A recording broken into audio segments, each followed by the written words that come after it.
Welcome to Women Who Influence Southeastern Sheridan County. This program is a partnership with the Clearmont Historical Group and the Sheridan Community Land Trust.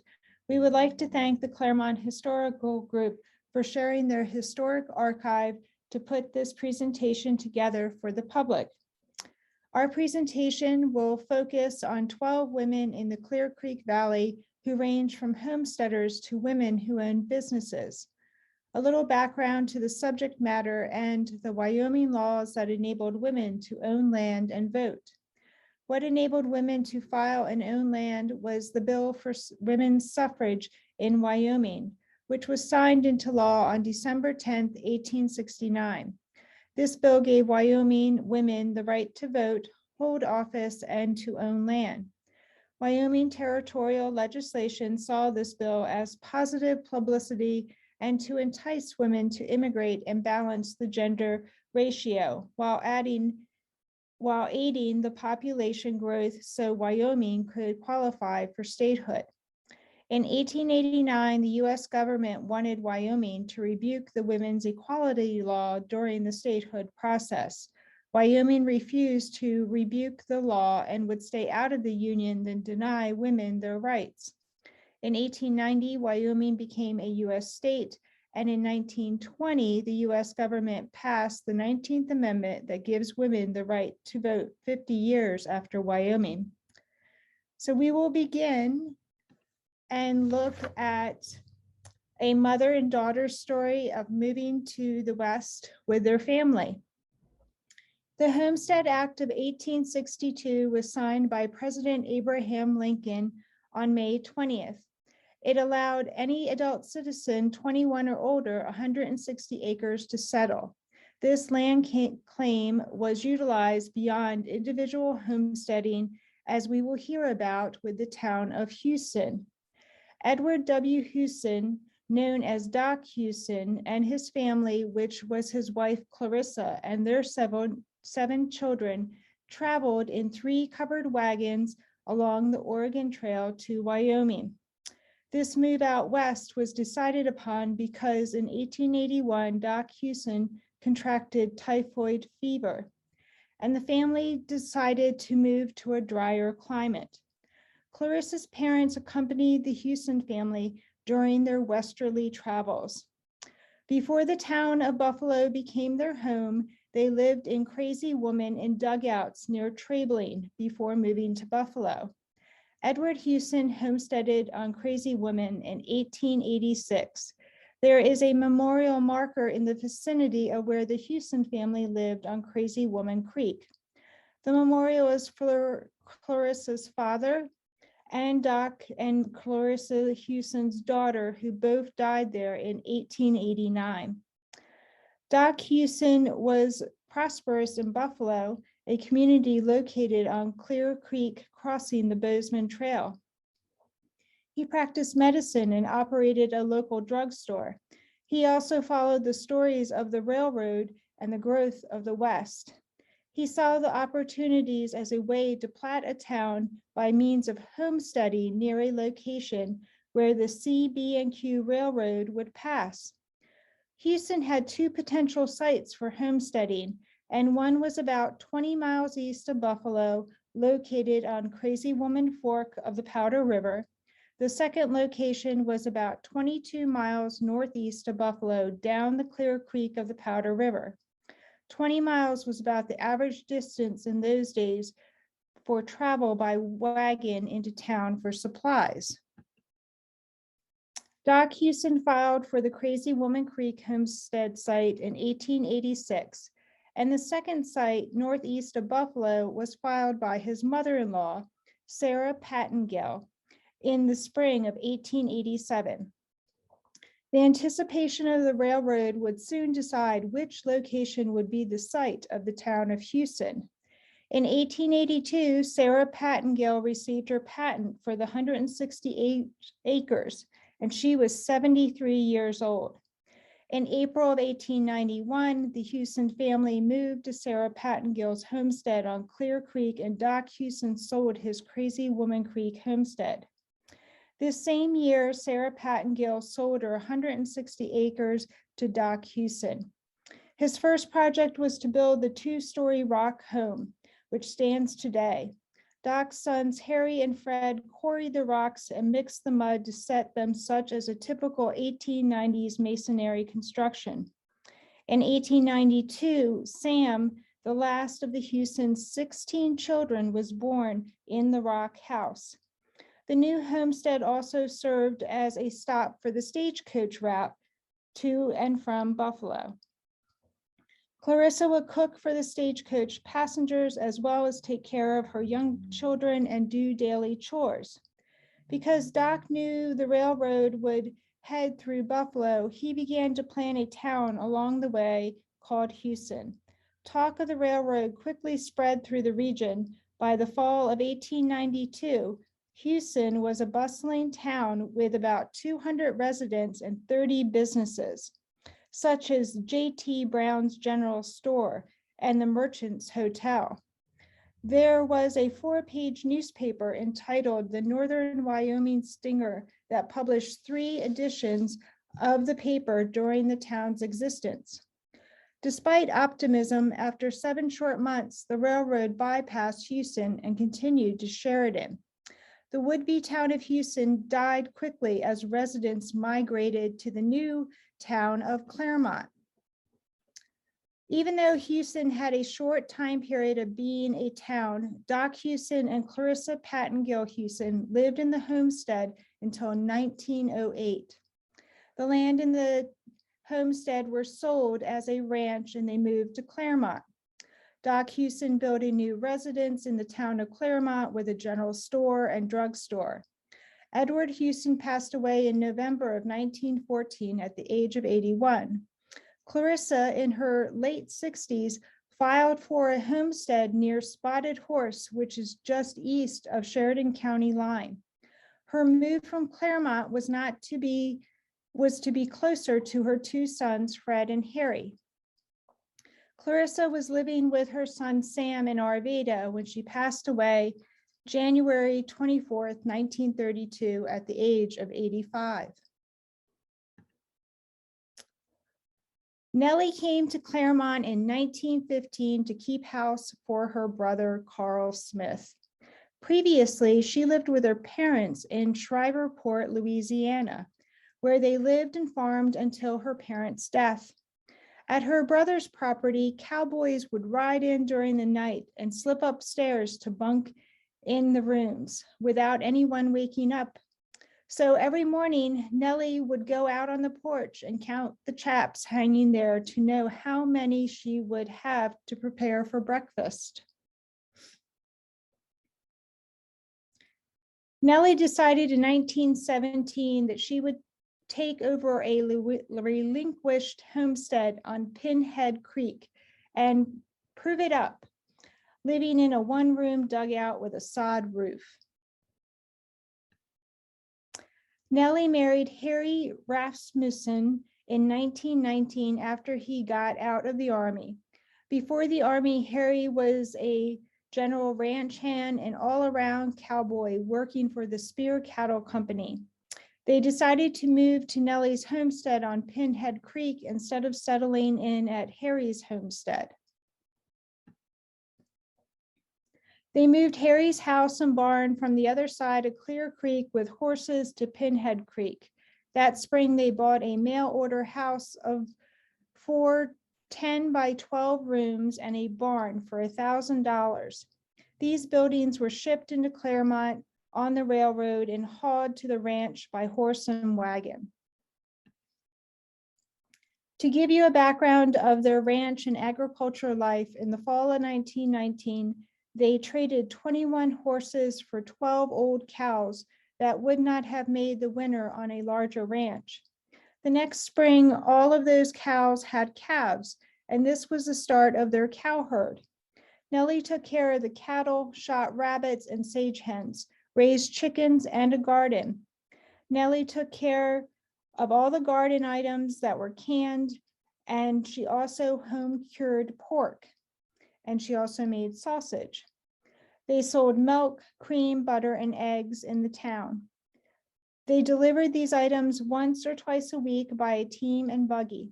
It is mentioned that once in a while, Harry would try to take the cream in by horseback, but it was usually butter when he got there. They did not have electricity until 1951 on the ranch. In the beginning, things were kept cold in a cistern that was filled with snow and ropes draped down into the hole with food attached to them. They cooked and washed clothes on a coal range, which later became a gas power washer and a combination of coal and propane range for cooking. Harry and Nellie moved to the town of Clearmont in 1952 and turned the ranch over to their daughter Shirley and her husband Kenneth Bates. Nellie lived until she was 102 years old.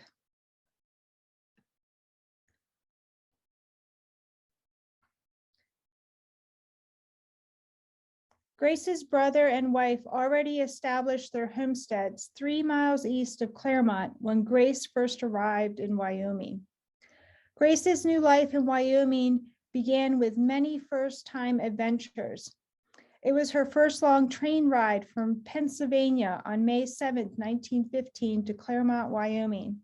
On May 9th, she rode 3 miles on horseback for the first time to her brother's homestead near Black Stump Draw and to see her homestead site.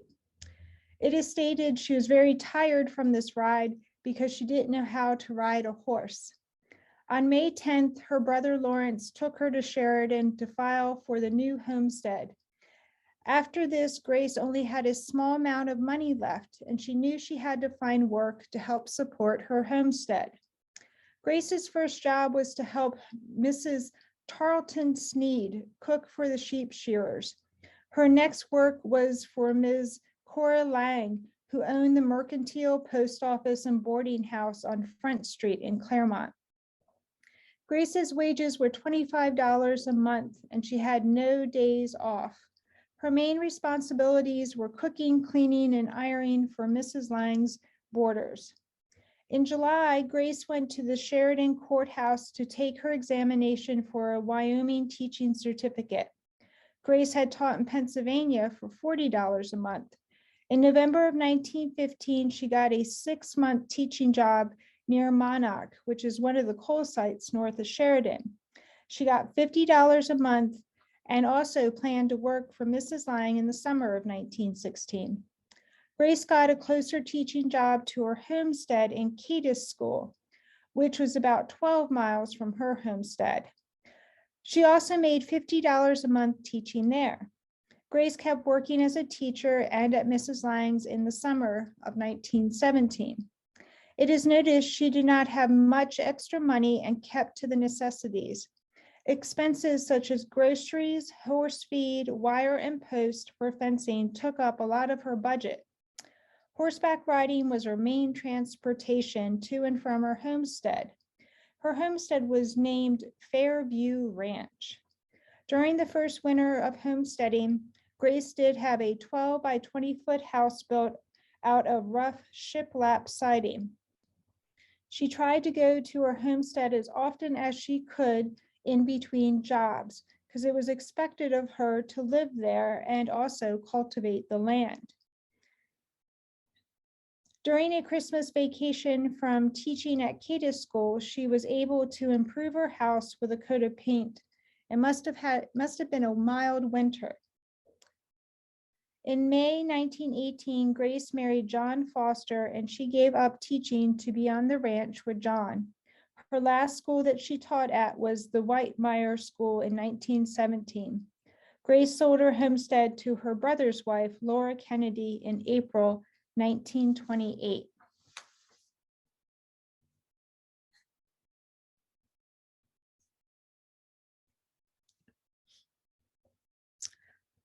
Teresa Twomey Little was in the process of proving up her own homestead when she was introduced to Philip Little. Teresa decided to become a homesteader instead of a telephone operator for a couple of reasons. One, she never applied for the training, and the other, she was concerned about her Irish accent interfering with the job. After Philip and Teresa were married, they farmed and ranched on Philip's property with the usual ups and downs of making a living from the land. Teresa's backstory of how she came to America is as fascinating as why she chose to become a homesteader. Teresa was the baby of 7, just a few miles from the Blarney Castle in County Cork, Ireland. Her mother, Margaret Golden Twomey, had to maintain the farm and raise her family after her husband died 8 months after Teresa's birth in 1898. To be a landowner on the Irish island meant that you had probably inherited property and were a step up on the social ladder, but it was a struggle to feed a large family. Teresa had memories of buying household and clothing items from peddlers who came to their house with horse-drawn carts. During her early years of schooling, she was sent to a special school to take lessons in Gaelic and Irish. These classes were generally taught by priests, and there were boys in the class. And this was a very different situation than her other phases of school life.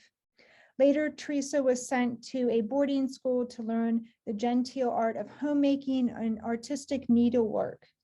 Evidently, this was not an outstanding success because her favorite saying was that she couldn't make a jacket for a gooseberry. She also has fond memories of her sister combing her long hair to dry in front of the peat fire. At the age of 18, Teresa came to Philadelphia and worked at St. David's Golf Club, and then she moved to Sheridan, Wyoming to live with her Aunt Frances Smith and her husband. Teresa worked as a maid at the Wallop home and thought of Oliver Wallop Sr. as a substitute brother. Later, she worked at Eaton's Dude Ranch, where she made lots of different friends. And one of her friends was Mary Roberts Reinhardt, a well-known author of many books at that time. Teresa's sons made it possible for her to return to Ireland in 1957 for a long-desired visit with her family, whom she had not seen since 1916. After Philip retired in 1968, Teresa continued to make her own soap, raise a huge garden, and keep a sparkling clean house. So maybe those homemaking boarding school classes did influence her. In her 70s, she was happy to teach the Irish jig to her daughter-in-law, Billy Little's dance students at Arvada and Clearmont School. Teresa passed away in 1989 at 91 years old. There is not a lot of history on Margaret Lathrop's early stages of life or even her parents. We do know that she was one of Wyoming's earliest pioneers and residents of Sheridan County since 1888 from her obituary. We also learned from her obituary that she married Dwight Lathrop in 1867 in Utah. Dwight was a Civil War veteran. They had 3 daughters, Mrs. Clarity E. Kellogg of Los Angeles, Mrs. Jeannie H. Weldon of Iowa, and a 3rd daughter residing at Hamilton, Montana, and her name was not given. For nearly half a century, Dwight and Margaret made their home in the West.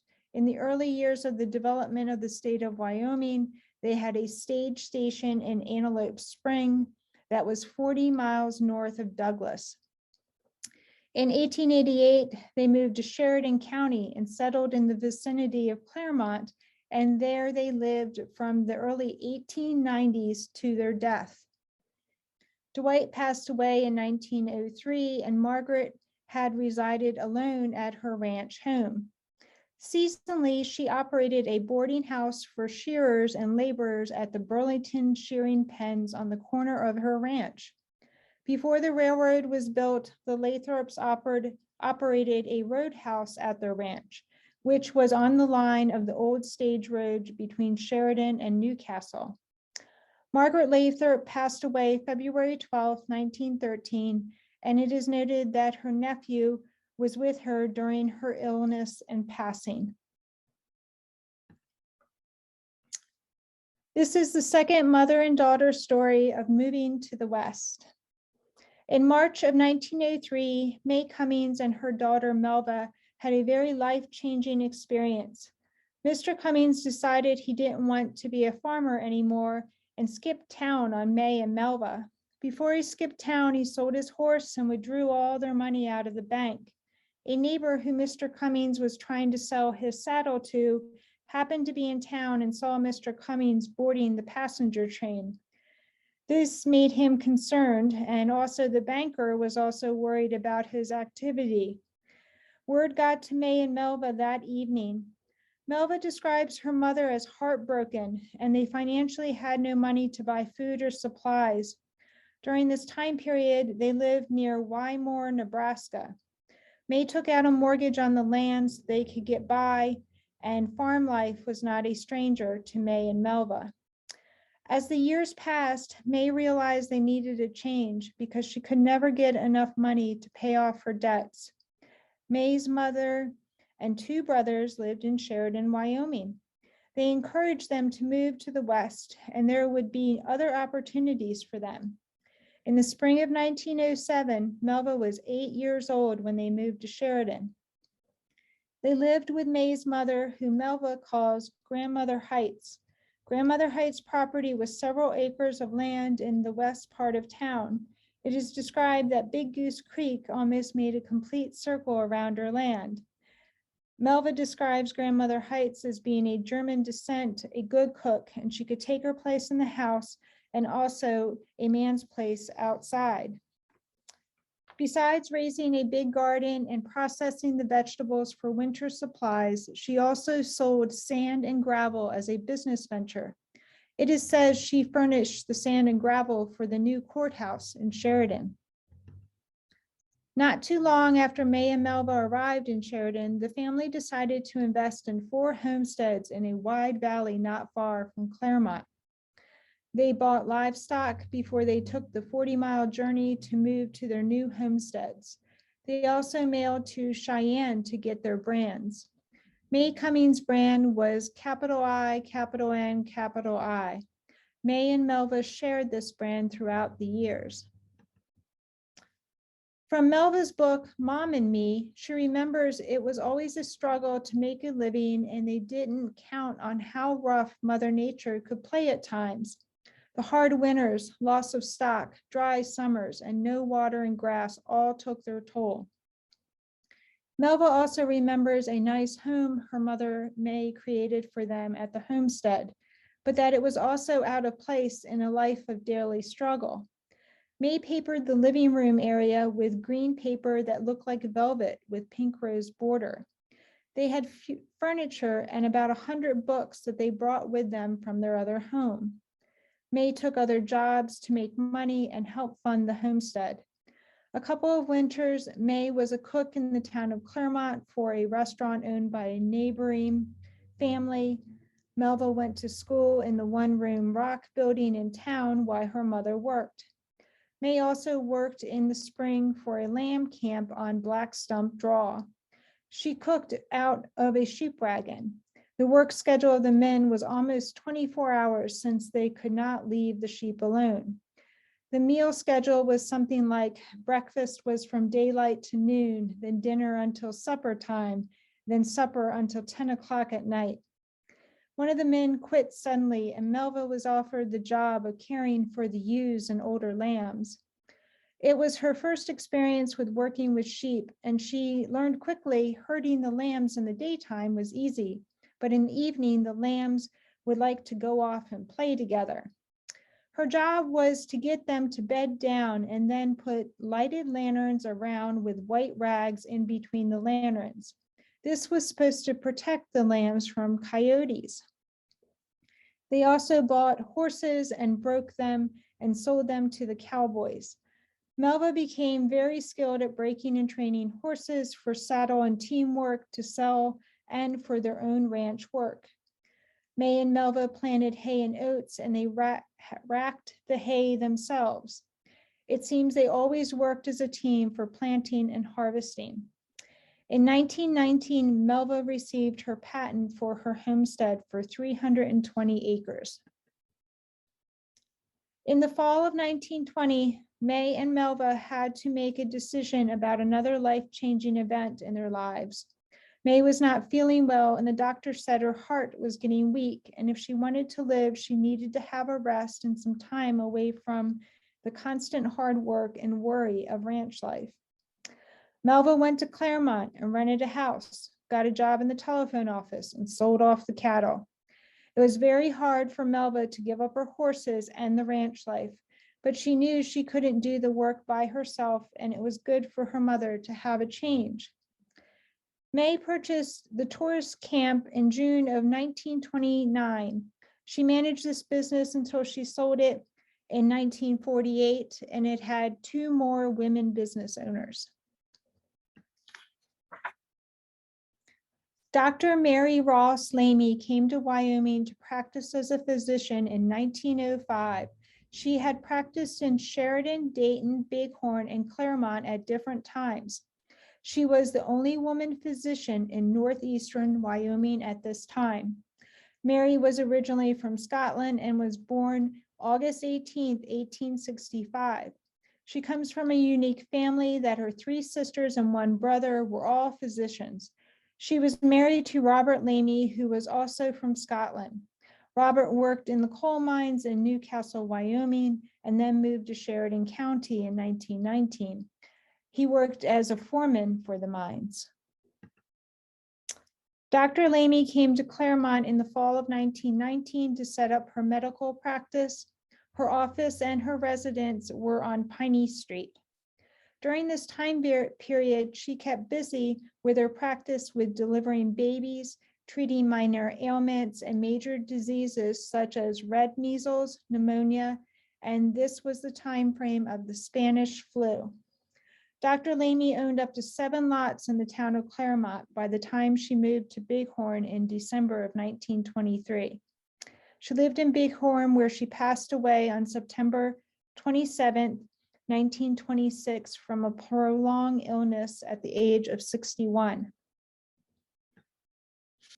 In 1900, a woman named Cora Lang purchased lots 7 and 8 on Front Street in Clearmont with her husband, Jake. They opened Jake Lang's Mercantile in Clearmont.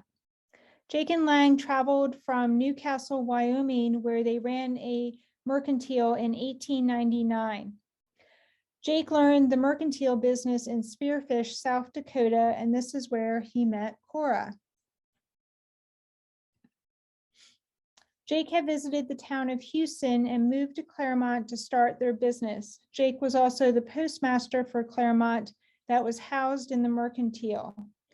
He took up a 120-acre homestead 1.5 miles south of Clearmont, and Cora stayed in town and managed the mercantile and ran the boarding house.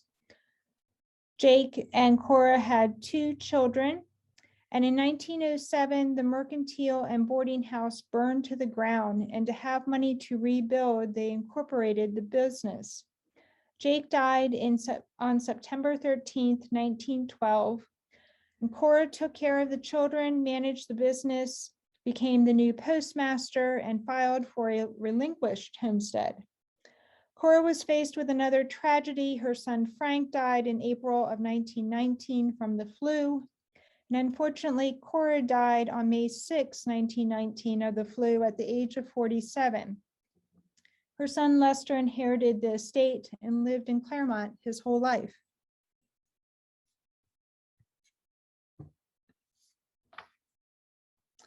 Mary Boyd came to Clearmont in the spring of 1897. She purchased E.C. Carlson's fine wines and cigar place and started a boarding house.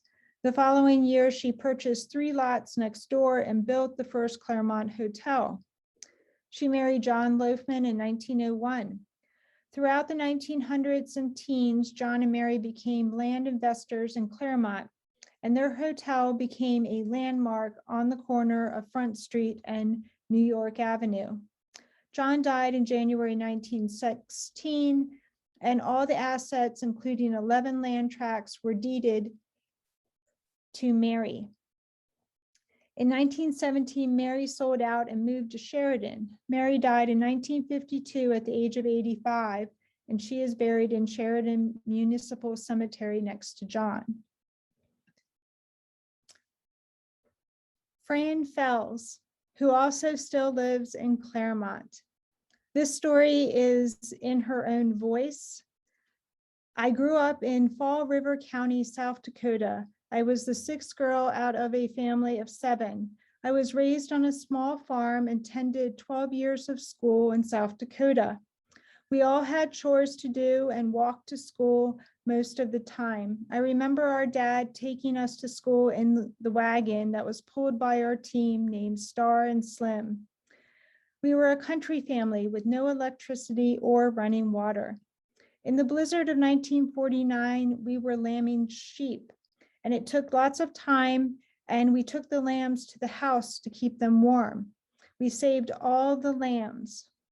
Like all kids, we would go down to the creek and camp out and spend many hours riding horses and getting milk cows. Of course, we had our dogs and cats as pets too. We went to all the dances, and this is where I met my Ira. We dated for about a year and a half, and we went to a friend's wedding, and then we decided to get married, and our folks agreed as long as I would finish high school. We got married and lived on Ira's folks' ranch. I finished high school and was the senior valedictorian. Ira had joined the Marines while going to college in Sheridan. He had 2 years of active duty, so we lived 6 months in California and a year and a half in Hawaii. While in Hawaii, we enjoyed the beaches and lots of coral and seashells. After the service, we were back at the ranch working. We had a great wheat crop that summer, so we decided to take a trip to Alaska to visit friends. During our visit, we decided to go back home in the winter to calf out the cows and go back to Alaska in the summer.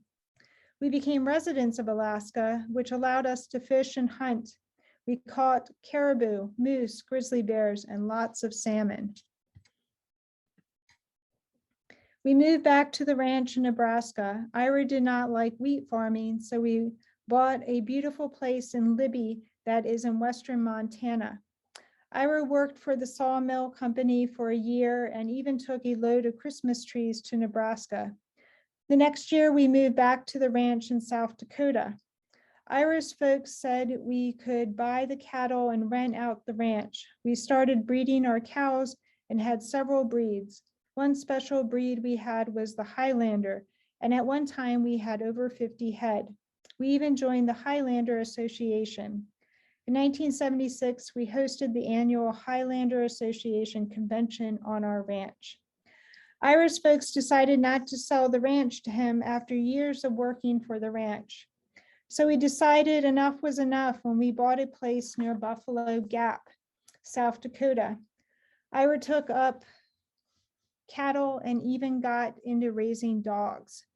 This didn't work out, so we started doing craft shows. At one time, we made 1,500 barnwood horseshoe clocks and sold them on QVC.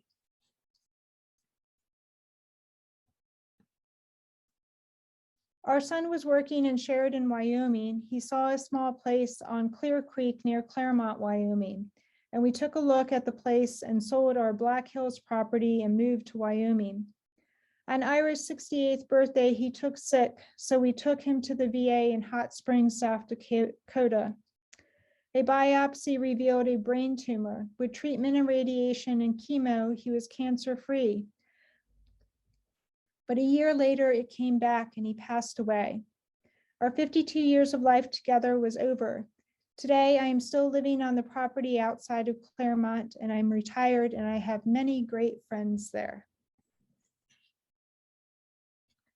Thank you, Fran, for sharing your story.